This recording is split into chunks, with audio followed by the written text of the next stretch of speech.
get rid of the Denavit Hartenberg. I mean, if you know, any professors out there, anyone's thinking of doing it, I know at first it's going to be like completely unorthodox and a shock. And it's like, what? I mean, no, the priesthood of the Denavit Hartenberg, you're challenging that. I was like, absolutely. Just get it out and just use a notation which is straightforward that anyone's going to understand. And that is like you draw the diagram and just kind of look at it. Oh, this looks like it's about the Z, this is about the Y. Because in Denver Hartberg, you're never allowed to rotate about the Y or the X. It's like verboten. Everything is rotation about Z. And then you've got to figure out this weird thing to get your rotation up in the Z axis.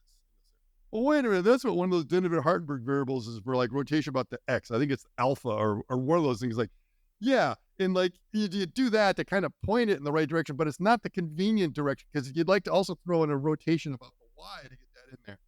And then you start seeing people like throwing in these other weird terms in the Denavit Hartenberg description that's not really valid. That's just kind of, there's like, well, we're gonna have like this theta zero there, and I'm like calling, like I'm pulling the, no, not allowed. You go back there. There's no such thing that you're allowed to throw in a theta zero in there in the description.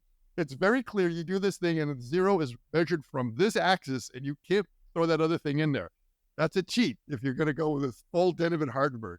So if you're already modifying it in that way, and this is not like the modified I'm talking about, you know, there really is an official modified one, which is like just changing the order of operation. That was it. It wasn't like adding some other parameter in there. No, get it, just get it out. This should not be in any textbook.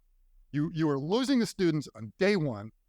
And if the whole idea is to clear out 1/3 of the class, which, you know, is the classic thing, is like, look to the left, look to the right, one of you won't be here by the end of the semester kind of thing. It's like, no, it's like, if that is your approach to teaching, to weed out the students, then you are not doing your job. Your job is to make sure 100% of them, at the end of the day, understand your class because you are so articulate and good with your examples that even the students that struggle are able to get it because you get some insight.